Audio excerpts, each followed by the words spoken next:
Assalamualaikum warahmatullahi wabarakatuh. Perkenalkan, nama saya Tasya Amanda Syanipar dengan NPM 2108260114 pada blog Obstetri. Di sini saya akan menjelaskan tentang ectopic pregnancy.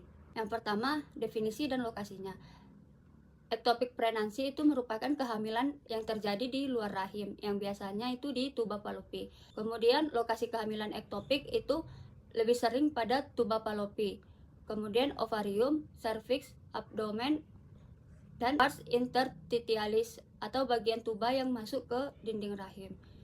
Kemudian untuk gejalanya, nyeri perut unilateral atau satu sisi, tajam atau tumpul, perdarahan vagina abnormal atau perdarahan ringan, kemudian nyeri bahu, pingsan atau gejala shock jika terjadi perdarahan masif, kemudian mual, muntah, dan kelelahan, serta amenore.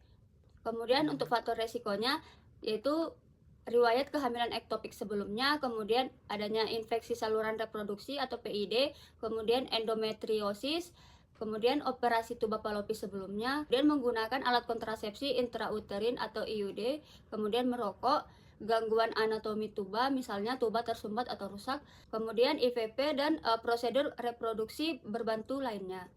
Kemudian untuk patofisiologi kehamilan ektopik ini, yang pertama itu adanya gangguan implantasi normal, yaitu pada kehamilan normal zigot bergerak melalui tuba Fallopi menuju rahim dan menempel pada endometrium untuk membentuk plasma.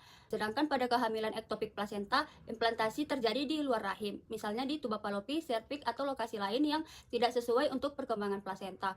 Kemudian adanya perlekatan dan invasi plasenta yang abnormal, yaitu plasenta yang menempel di lokasi abnormal tidak memiliki jaringan endometrium yang memadai untuk mendukung pertumbuhan dan fungsi normalnya. Akibatnya, invasi trofoblast ke jaringan sekitar menjadi tidak terkontrol dan dapat merusak struktur lokal yang menyebabkan perdarahan dan kerusakan jaringan. Kemudian, plasenta ektopik biasanya mengalami suplai darah yang tidak optimal karena tidak berada di lokasi yang kaya vaskularisasi seperti endometrium rahim. Hal ini menyebabkan gangguan pertukaran nutrisi dan oksigen yang dapat menyebabkan kematian janin atau komplikasi serius bagi ibu. Kemudian, invasi abnormal trofoblast dan kerusakan jaringan di lokasi ektopik memicu respon inflamasi dan perdarahan lokasi yang seringkali berat. Perdarahan ini dapat menyebabkan ruptur organ tempat plasenta menempel, misalnya tuba Fallopi, dan mengancam nyawa ibu.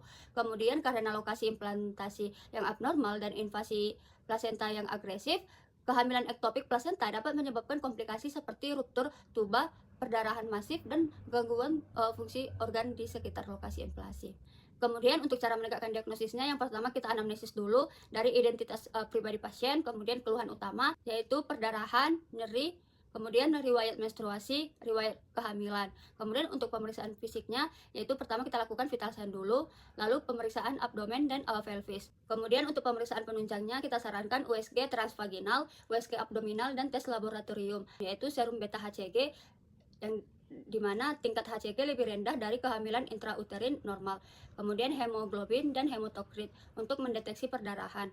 Tata laksananya bisa kita berikan obat methotrexate atau injeksi untuk menghentikan pertumbuhan sel kehamilan, kemudian dengan indikasi kehamilan ektopik tanpa perdarahan, ukuran kecil, dan HCG rendah.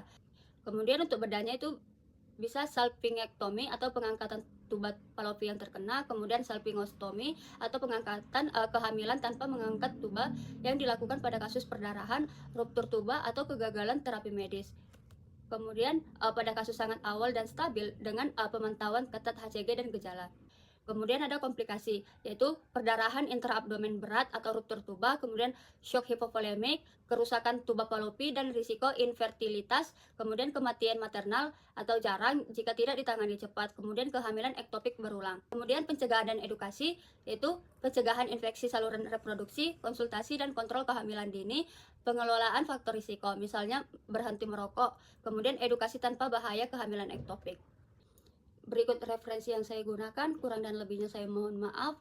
Saya akhiri, billahi fisabilil haq, fastabiqul khairat, wassalamualaikum warahmatullahi wabarakatuh.